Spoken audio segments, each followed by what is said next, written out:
Ya Tuhan, benar pujian ini bagi kami orang-orang percaya. Tanpa Yesus menopang, tanpa Yesus menolong, maka kami begitu lemah dan kami begitu rapuh. Begitu mudahnya kami terjatuh di dalam dosa dan kesalahan. Begitu mudahnya kami ini terikat, kami ini jatuh lagi. Namun dengan Yesus kami bisa kuat menghadapi berbagai pergumulan di dalam kehidupan ini. Oleh karena itu ya Tuhan, biarlah kiranya Yesus pun hadir di dalam setiap kehidupan kami. Dan terkhusus pada saat ini melalui firman-Mu, Kristus juga boleh hadir di dalam hidup kami. Dalam nama Tuhan Yesus kami berdoa, kami memohon. Amin. Silakan duduk Bapak Ibu Saudara.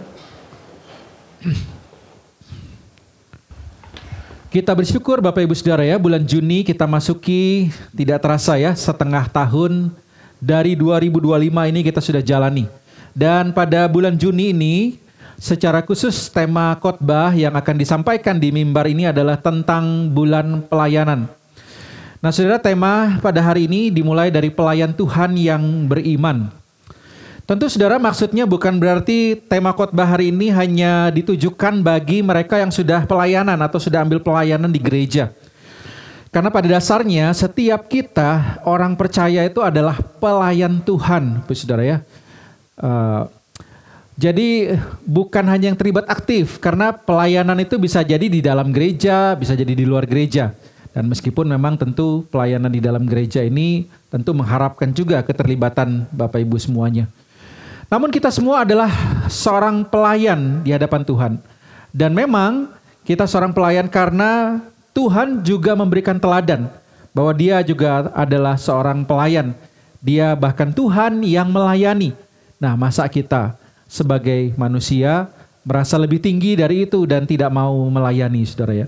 Oleh karena itu firman Tuhan hari ini juga berbicara kepada kita sebagai pelayan Tuhan dan secara khusus pelayan Tuhan yang beriman. Mari kita baca dari bagian firman Tuhan yang kita renungkan hari ini, yaitu dari Daniel 3 ayat 1 sampai 30. Nah, saudara, ayatnya panjang, jadi saya akan membaca secara cepat dan beberapa bagian mungkin saya ringkas, saudara ya. Jadi harap saudara memperhatikannya. Daniel 3 ayat 1 sampai 30. Raja Nebukadnezar membuat sebuah patung emas setinggi 60 hasta, atau kalau saya rubah ke meter itu sudah sekitar 27,5 meter. Atau kalau gedung itu satu lantai, kalau ini mungkin tinggi sudah ya, misalnya 3 meteran, itu setara dengan gedung 10 lantai. Dan lebarnya 6 hasta atau 2,75 meter. Yang didirikannya di dataran Dura di wilayah Babel. Saudara, patung emas ini kalau saya coba bandingkan misalnya dengan patung bekantan yang ada di Siring itu saudara ya, di Google catat itu tingginya 6,5 meter patung itu. Nah ini berarti 4 sampai 5 kali lebih tinggi dari patung itu saudara. Jadi tinggi dan cukup besar saudara. Raja Nebukadnezar kemudian itu menyuruh orang mengumpulkan para pejabat saudara ya, dari wakil, bendahara, hakim, ahli hukum semua dikumpulkan untuk menghadiri penahbisan patung yang didirikannya itu. Dan berkumpullah mereka semua ini, sementara mereka berdiri di depan patung yang akan ditahbiskan itu, saudara. Lalu berserulah seorang bentara. Nah, bentara ini semacam ajudan raja, saudara ya. Jadi kalau presiden itu ada ajudannya yang biasa menyampaikan perkataan daripada presiden. Nah, ini perkataan daripada raja. Dia katakan, beginilah dititahkan kepadamu, hai orang-orang dari segala bangsa, suku bangsa dan bahasa. Pada saat kamu mendengar bunyi berbagai alat musik, riuh gitu saudara ya, haruslah kamu sujud menyembah patung emas yang telah didirikan raja tersebut. Siapa yang tidak sujud menyembah akan dicampakkan seketika itu juga ke dalam perapian yang menyala-nyala. Jadi tidak ada sidang saudara, penyelidikan tidak ada saudara ya. Dilihat tidak menyembah, tidak sujud, maka langsung dimasukkan ke perapian. Nah memang saudara, dalam budaya misalnya ketika ada patung, biasanya di situ ada mesbah atau tempat saudara, pembakaran korban. Nah korban dibakar di situ untuk dipersembahkan kepada dewa. Nah kalau ada yang tidak sujud menyembah, maka bukan hewan saja yang masuk ke situ, tapi juga mereka yang tidak mau sujud dan menyembah. Dan oleh sebab itu sujudlah orang-orang dari segala bangsa, suku, bangsa, dan bahasa, dan menyembah patung emas yang telah didirikan oleh Raja Nebukadnezar. Nah, namun ada yang berbeda, saudara ya. Ada 3 orang yang tetap berdiri ketika semua itu tunduk, sujud, menyembah patung itu. Nah, sehingga terlihat sekali, saudara ya, kalau misalnya semua orang tunduk atau duduk, lalu ada yang berdiri. Nah, itu kelihatan. Dan orang-orang Kasdim waktu itu tampil dan protes. Kenapa ini ada 3 orang Yahudi yang tidak sujud menyembah? Lalu dilaporkanlah kepada Raja Nebukadnezar. Saudara, orang Kasdim ini adalah biasanya disebut sebagai ahli sihir atau ahli astrologi atau ahli nujum, saudara. Yang mungkin kalau di zaman teknologi sekarang ini dipandang secara negatif. Wah, ini ahli sihir, ini kurang baik. Nah, tapi pada zaman itu mereka adalah orang-orang terhormat yang bisa meramal, yang bisa bernubuat, yang bisa menyembuhkan, saudara ya. Mereka ini adalah semacam dokter pada masa itu. Sehingga ini adalah orang-orang yang terhormat. Dan mereka melihat ini ada orang yang terhormat saja sujud, tapi 3 orang ini tidak mau sujud. Lalu dikatakan, Sadrak, Mesak, dan Abednego itu yang telah Tuanku tetapkan memerintah atas wilayah Babel tidak mengindahkan titah Tuanku. Mereka tidak memuja ilah Tuanku dan tidak menyembah patung emas yang telah Tuanku dirikan. Dilaporkan, saudara ya. Dan seketika itu juga dalam kobaran amarahnya, Nebukadnezar memerintahkan untuk dibawalah mereka itu. Lalu ditanya kepada mereka, apakah benar hai Sadrak, Mesak, Abednego bahwa kamu tidak memuja ilahku? Nah, ini kalau di Alkitab TB yang lama ini dewa ya saudara. Dan tidak menyembah patung emas yang kudirikan itu. Nah, saudara, ini menarik.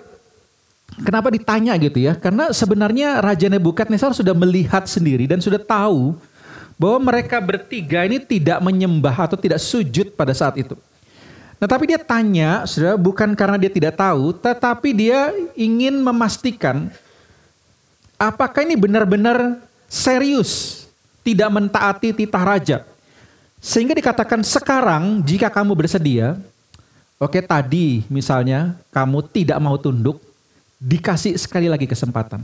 Sekarang deh, kalau kamu dengar sekali lagi, berarti disuruh ulang itu Bapak Ibu Saudara, bunyi trompet, bunyi sangkakala dan alat musik semua itu disuruh ulang lagi.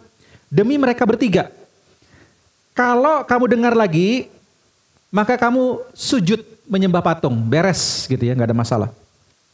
Tapi kalau kamu tidak menyembah, maka seperti yang dikatakan, seketika itu juga akan dicampakkan ke dalam perapian yang menyala-nyala. Dan ditambahkan ancaman, dewa mana yang bisa melepaskan kamu dari dalam tanganku? Kalau sudah begitu, saudara ya. Nah, tapi kemudian Sadrak, Mesak, dan Abednego menjawab, tidak ada gunanya kami memberi jawab kepada Tuanku dalam hal ini. Dia tidak mau beralasan, tidak mau berargumen, dia hanya bilang, jika Allah kami yang kami puja sanggup melepaskan kami, Ia akan melepaskan kami dari perapian yang menyala-nyala itu. Dan dari dalam tanganmu ya Raja. Tapi seandainya tidak, hendaklah Tuhan mengetahui ya Raja, bahwa kami tidak akan memuja dewa Tuanku dan tidak akan menyembah patung emas yang Tuanku dirikan itu. Lalu meluap amarahnya, saudara ya. Kalau tadi itu mulai marah, ini meluap. Dan air mukanya berubah, saudara. Jadi wajahnya ini mungkin memerah. Dan terlihat sekali dia sangat marah. Dengan kemarahannya itu dia suruh buat perapiannya itu 7 kali lebih panas. Nah, ini mungkin gak ada alat ukur termometer ya. Tapi mungkin dia akan suruh masukkan kayu lebih banyak supaya api semakin besar. Nah, mungkin dia berharap setelah ini dibesarkan, mungkin 3 orang ini akan berkata, oke, maaf gitu ya, sorry tadi. Karena lihat apinya sudah lebih besar dan lebih panas. Tapi tidak juga, saudara ya. Malah dilanjutkan kemudian, dia memanggil dari antara tentaranya yang sangat kuat. Berarti orang yang besar, orang yang perkasa. Lalu diperintahkan untuk mengikat ketiga orang ini dan mencampakkan mereka ke dalam perapian yang menyala-nyala itu. Lalu ketiga orang ini diikat lengkap dengan pakaiannya dan dilemparkan. Tapi saudara, karena titah raja ini sangat keras, mungkin emosinya begitu tinggi, dan perapian ini panas luar biasa, Sehingga belum sampai dilemparkan mereka bertiga yang terikat ini, api itu keburu menyambar yang ngangkat, saudara ya. Sehingga mereka mati. Sedangkan karena ini tadi terikat dan sudah tidak ada yang megang, sudah mati yang pegang itu, saudara ya, mereka kemudian jatuh ke dalam perapian itu dengan kondisi terikat. Tapi saudara, setelah beberapa waktu, Raja Nebukadnezar ini terkejut. Karena tidak ada teriakan, nggak ada apa saudara ya, nggak ada sesuatu yang menandakan bahwa ketiga orang ini telah mati. Dia malah melihat ada 4 orang di dalam api tersebut dan dia bertanya kepada prajuritnya, bukankah tadi 3 orang yang kita lempar dalam keadaan terikat? Tapi kok aku lihat ada orang jalan-jalan bebas. Harusnya kan terikat. Tapi ini malah jalan-jalan dengan bebas, tidak terluka. Dan yang keempat itu kelihatan seperti anak dewa. Nah, baru tahulah Raja Nebukadnezar bahwa dia telah diselamatkan oleh semacam dewa atau bahkan Tuhan.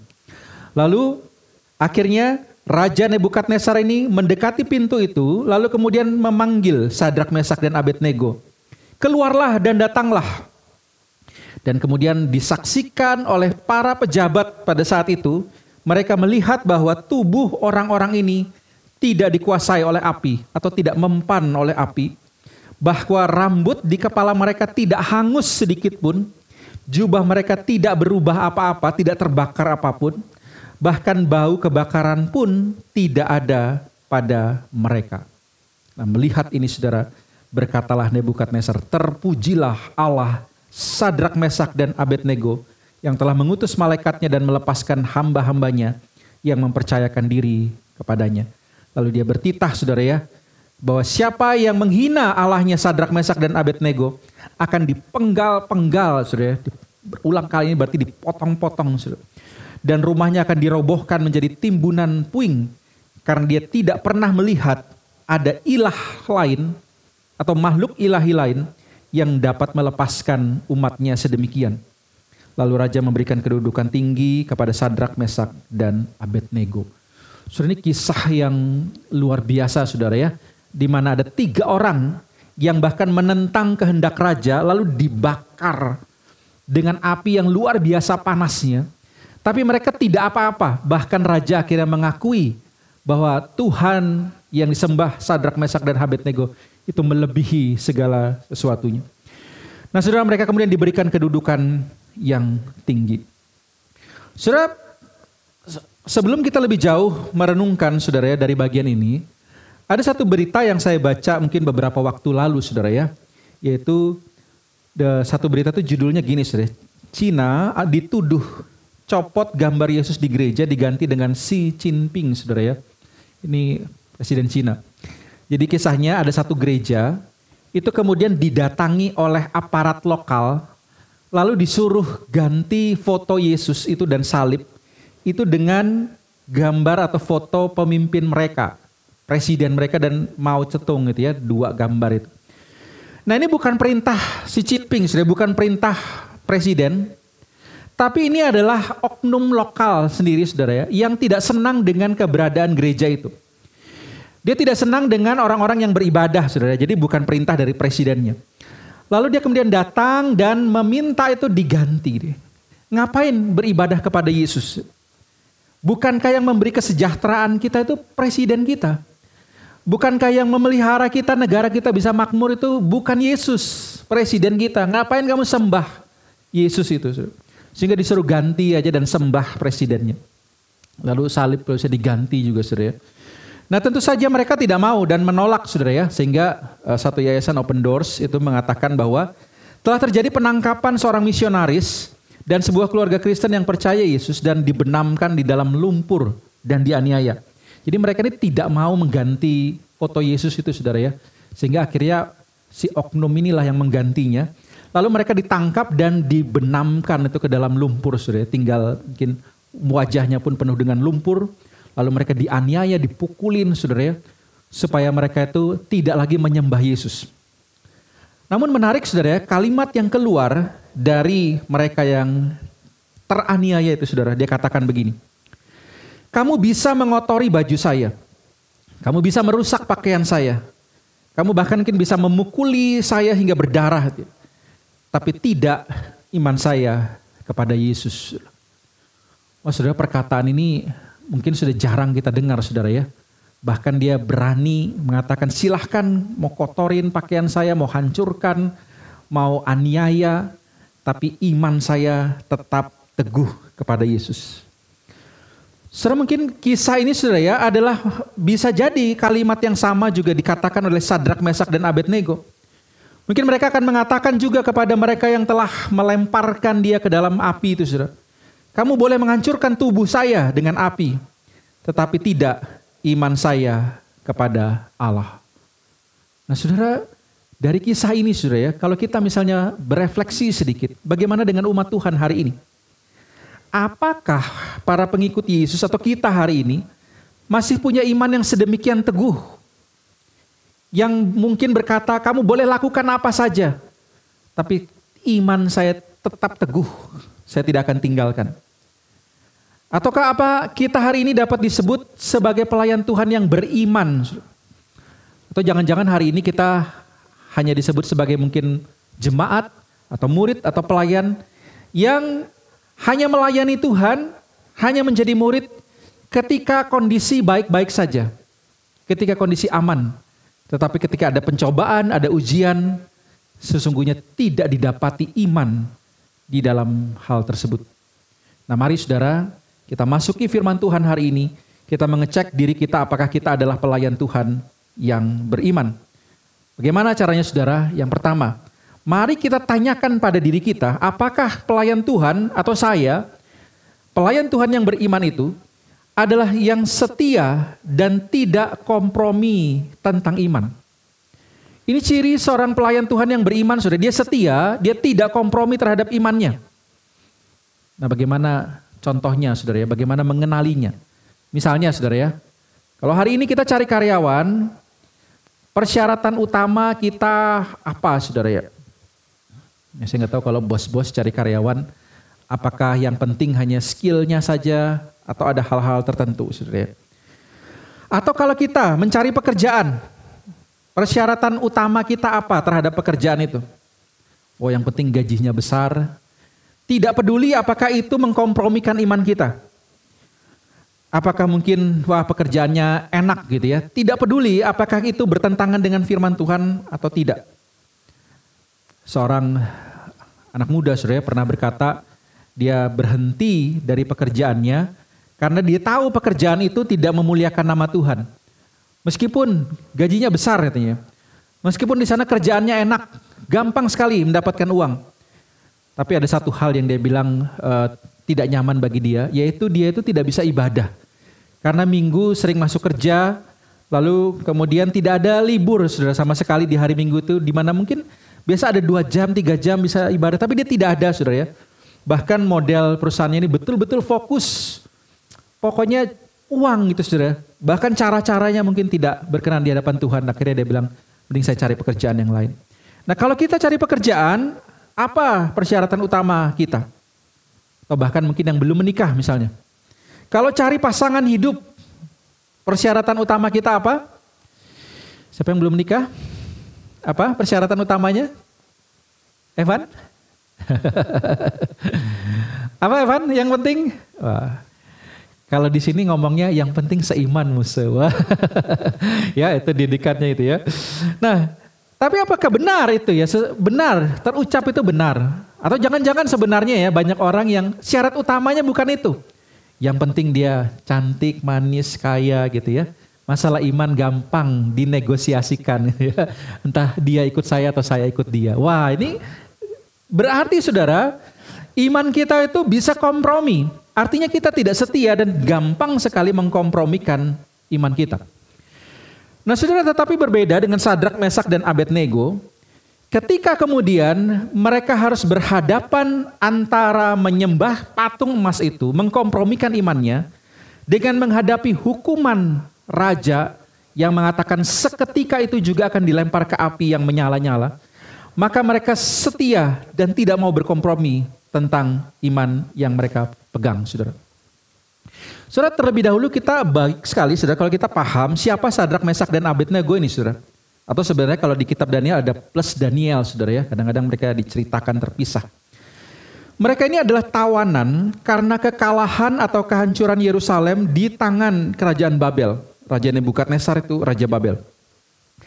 Untuk itu, Raja Babel membawa tawanan perang yang berguna untuk dijadikan alat di Babel.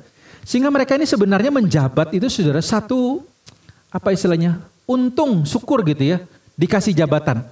Mereka ini tawanan. Mereka dimanfaatkan kepandaian mereka, kepintaran mereka untuk pembangunan Babel. Nah, orang Yahudi memang bisa terkenal pintar, saudara ya. Makanya tidak heran waktu Jerman bahkan menaklukkan atau membunuh begitu banyak orang Yahudi, ada yang diambil untuk dijadikan atau kerja paksa untuk jadi penemunya, saudara ya. Memang mereka terkenal di sana. Tapi mereka kerja dalam tanda petik, dalam tekanan, saudara ya. Kalau mereka bisa dikasih jabatan itu untung, saudara. Karena dapat dengan mudah sekali, mereka itu kemudian berbalik nasibnya. Kemudian jabatan itu berganti dengan penjara. Sehingga kalau kita jadi Sadrak, Mesak, dan Abednego itu sebenarnya cari aman aja deh gitu ya. Jangan macam-macam. Tapi ketika berbicara tentang iman, mereka tidak peduli hal itu, saudara. Tidak ada kompromi tentang iman mereka. Bahkan nama mereka juga diganti dengan nama Babel untuk menghancurkan moral dan iman mereka agar berasimilasi dengan budaya Babel. Ini maksudnya saudara ya. Jadi Raja Nebukadnezar punya strategi. Kalau nama mereka diganti, mereka akan bercampur budayanya dengan budaya Babel. Termasuk dewa-dewanya. Sehingga mungkin mereka akan berubah seperti orang Babel. Melupakan negara mereka Israel. Sehingga mereka akan pelan-pelan menjadi seperti orang Babel, termasuk rusak-rusaknya gitu saudara. Mereka berharap ini akan mempengaruhi ketika mereka ganti nama mereka.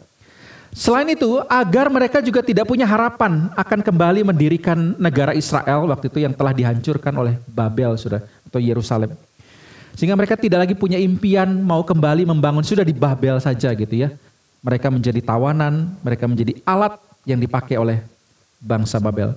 Sehingga namanya diganti, saudara ya.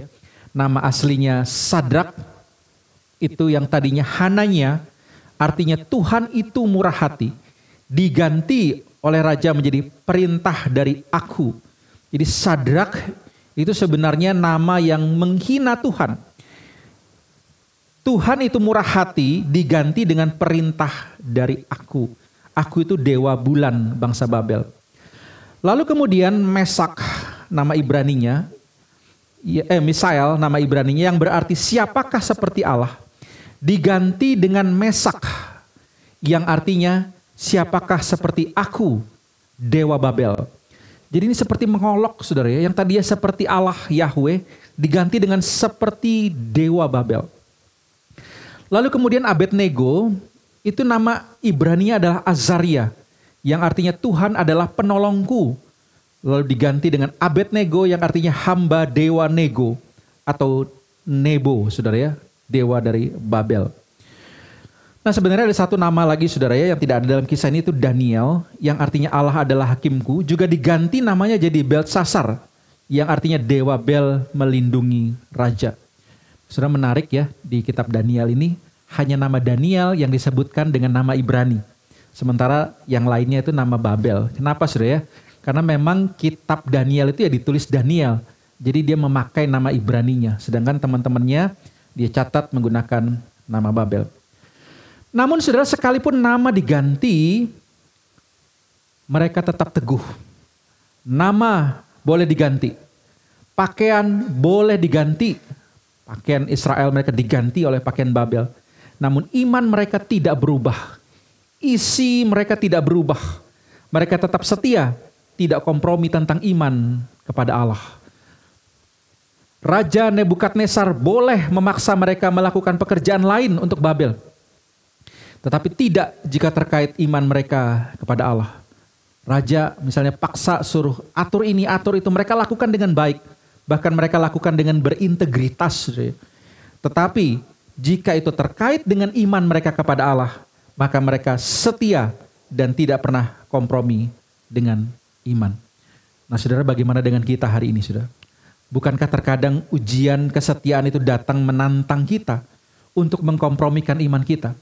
Apakah kita pelayan yang setia dan tidak kompromi? itu harus diuji, sudah dites. Misalnya dalam pekerjaan atau usaha. Siapakah misalnya yang kita sembah? Di mana kita sujud, kita taat tunduk. Apakah misalnya saudara ya, entah mungkin uang, harta, kekayaan, atau jabatan, itu menjadi lebih penting daripada iman kita. Sehingga dengan mudahnya kita mengkompromikan. Sudah daripada ada masalah, sudahlah kompromi aja. Sudah daripada nanti kita tidak dapat untung, tidak dapat hasil, sudah dikompromikan saja. Nah, bagi Sadrak, Mesak, dan Abednego, iman mereka jauh lebih penting, saudara. Atau dalam hal lain, misalnya mencari pasangan. Menantang kita, menguji kita, apakah kita akan mengkompromikan iman kita? Apakah kita akan tetap setia dengan iman kita, saudara? Dalam berelasi dengan orang lain. Misalnya, saudara ya, wah dia harus bersahabat dengan si A, si B. Lalu kemudian si A, si B bilang, oh kalau kamu mau mendekati saya, bersahabat dengan saya, login dulu misalnya. Atau mungkin saudara ya, dia mungkin seagama. Tapi budayanya misalnya dia suka mabuk-mabukan, atau berbuat kejahatan, zina, dan lain sebagainya. Lalu dia bilang, kalau kamu mau berteman dengan saya, kamu harus ikut caraku gitu ya. Diajaklah ke klub malam, diajak ke diskotik, diajak minum-minuman keras, mabuk-mabukan, judi, apa segala saudara. Supaya dia dapat link ke sana, supaya dia dapat teman ke sana, karena dia ada kebutuhan. Saudara. Apakah kita dalam berelasi dengan orang lain pun bisa menjadi tidak setia dan mengkompromikan iman kita? Beranikah kita berkata tidak dan tetap setia kepada Tuhan dan ajarannya, saudara? Saudara, ini menjadi perenungan kita. Apakah kita pelayan yang setia dan tidak kompromi? Bagaimana kalau kita dihadapkan pada hal-hal yang mengenakan atau membuat kita nyaman atau membuat kita kemudian ini menguntungkan? Apakah kita tetap setia dan tidak kompromi dengan iman? Yang kedua, saudara, pelayan Tuhan, ini bukan 3 saudara, tapi 2 saudara. Yang beriman itu adalah pelayan yang bukan hanya setia dan tidak kompromi, tapi dia konsisten tanpa memandang hasil. Nah, saudara, kadang-kadang kalau kita beriman, percaya, setia itu saudara ya, harapannya kan hasilnya itu bagus. Namun saudara, terkadang hasilnya itu dari sudut pandang kita tidak baik.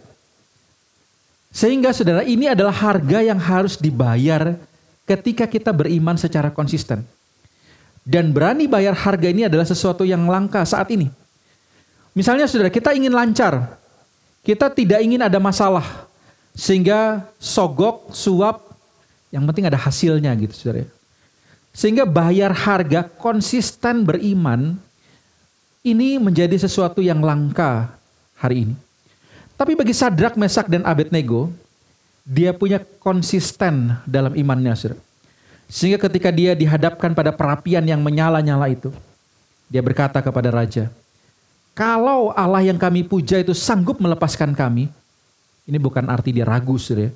Artinya dia yakin Allah itu sanggup melepaskan mereka. Ia pasti akan melepaskan kami dari api yang menyala itu dan dari dalam tanganmu ya raja. Tetapi seandainya tidak pun, hendaklah tuanku mengetahui ya raja, bahwa kami tidak akan memuja dewa tuanku dan tidak akan menyembah patung emas yang tuanku dirikan itu. Saudara, bagi Sadrak, Mesak, dan Abednego, tidak penting endingnya apa, hasilnya apa. Apakah dengan dia beriman, hidupnya akan lebih baik atau tidak, bagi dia itu urusan yang berbeda. Apakah kalau dia beriman, dia akan mendapatkan keuntungan atau tidak, bagi dia itu bukan hal yang penting. Bagi dia yang penting dia beriman secara konsisten. Dia percaya kalau Allah yang berkuasa itu sanggup memelihara dia, Tuhan pasti akan pelihara, Tuhan pasti akan lindungi. Tapi sekalipun dia tetap harus menghadapi kematian, dia tetap harus menghadapi aniaya, dia berkata, dia sedikit pun imannya tidak akan goyah, tidak akan berpaling dari Tuhan.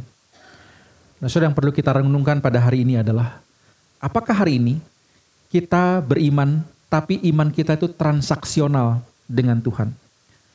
Tuhan, aku mau melayani kalau ada hasilnya ini itu. Apakah Tuhan harus mengabulkan keinginan kita dahulu baru kita mau mengikut Dia dan melayani Dia?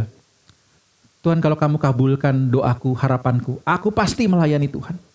Kalau kamu kabulkan keinginanku, aku pasti akan janji, nazar kepada Tuhan.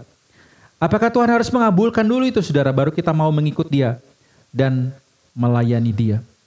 Saudara, bagi Sadrak, Mesak, dan Abednego, saudara, bagi dia sekalipun tidak terkabul, saudara, sekalipun hasilnya mungkin mengecewakan dia, bagi dia tidak ada masalah. Yang penting dia, itu saudara ya, dia tetap konsisten, tetap beriman kepada Tuhan. Dan apa yang terjadi, saudara ya? Yang terjadi ketika dia tetap konsisten adalah pelayan Tuhan tersebut dikuatkan oleh Allah. Saudara, Raja Nebukadnezar yang kemudian setelah mereka dicemplungkan ke dalam api itu, dia kaget, saudara ya. Karena 3 orang ini yang tadinya terikat bisa berjalan dengan bebas. Tapi sekarang ada 4 orang yang ke-1 itu kelihatan seperti anak dewa. Saudara, menarik bagian ini ketika saya baca dan berhenti sejenak, saudara.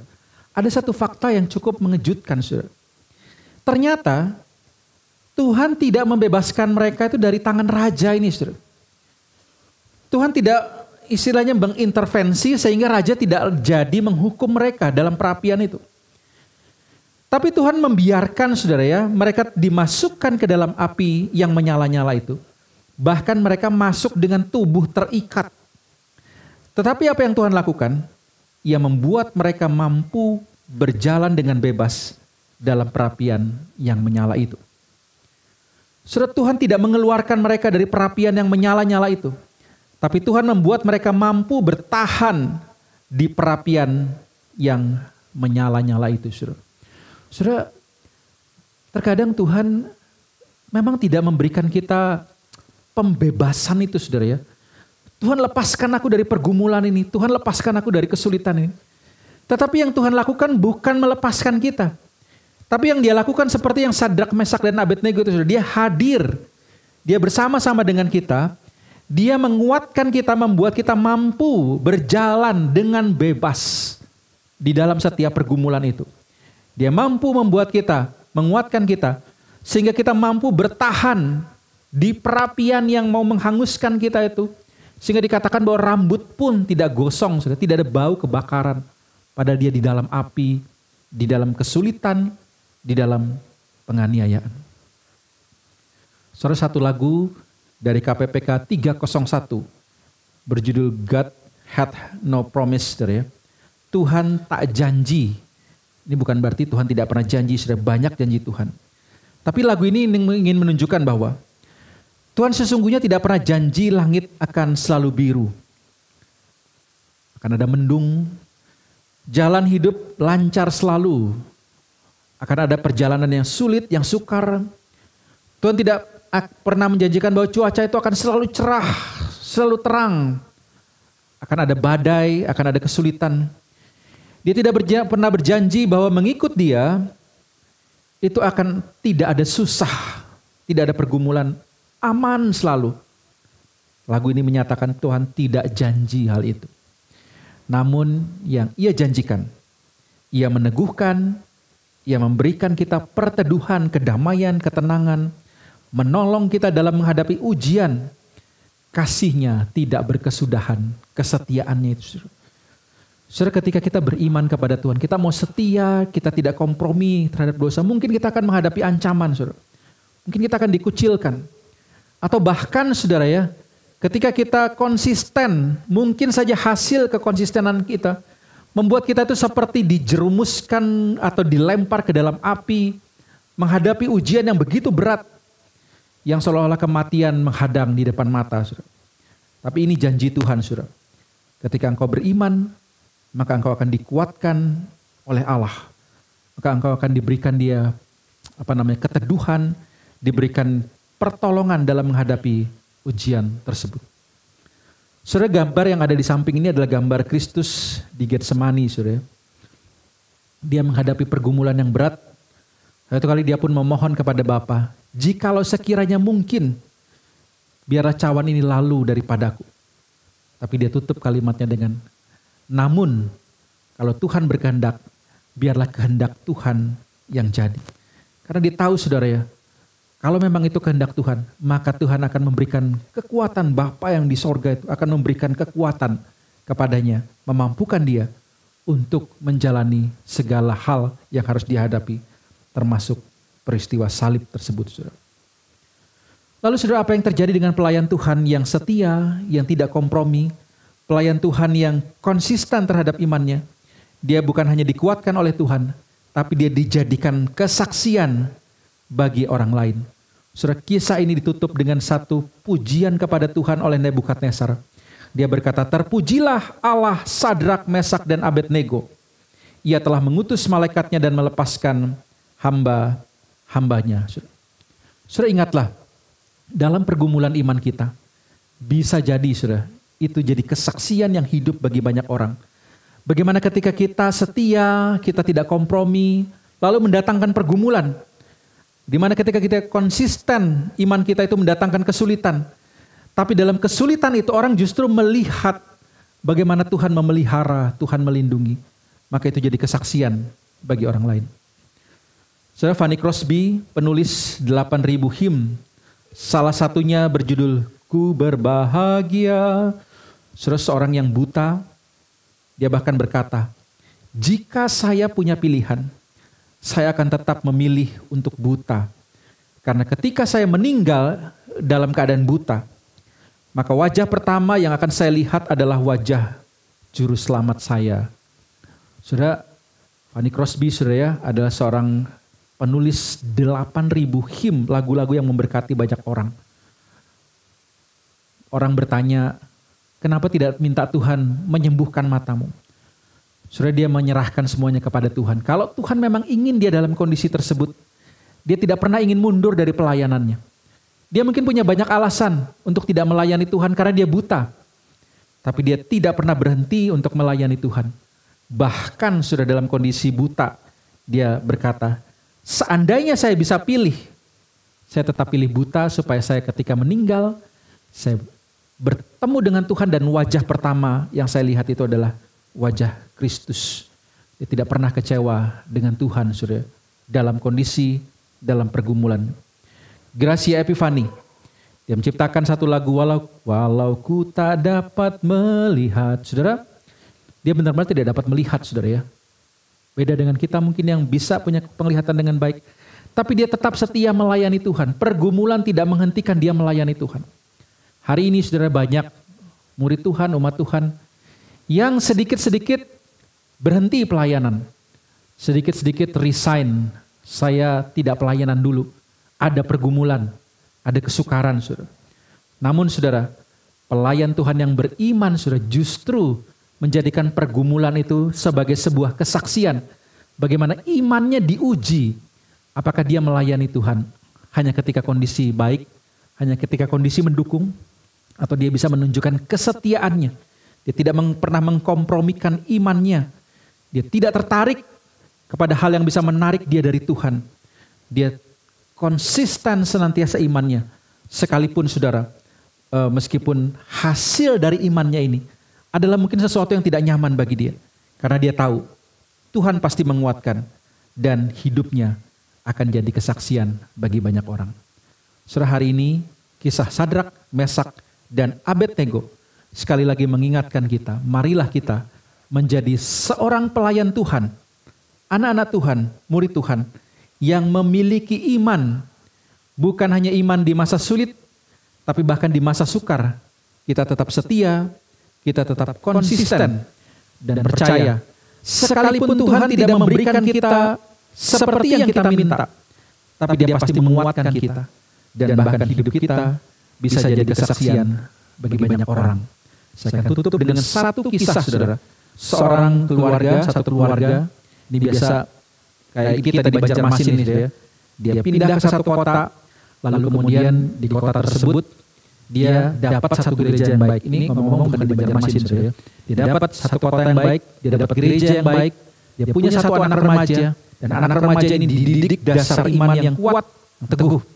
Sehingga satu kali ketika orang tuanya dimutasi ke kota yang jauh lebih besar, kota metropolitan, saudara, maka anak remaja ini dibawalah ke kota tersebut.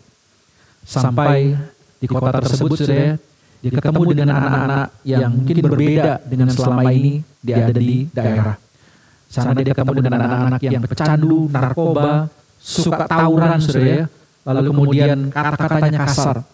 Tapi itulah keadaannya. Dia tidak bisa memilih tempatnya, saudara. Lalu sampai satu kali dia didatangin dan berkata, ayo kamu harus ikut kami. Kami mau minum-minum, gitu ya. Minum alkohol, ada obat-obatan di sana. Lalu anak itu dengan tegas katakan, tidak. Saya tidak bisa mengikuti itu karena saya orang Kristen, orang percaya. Lalu dia diangkat tuh saudara kerah bajunya itu.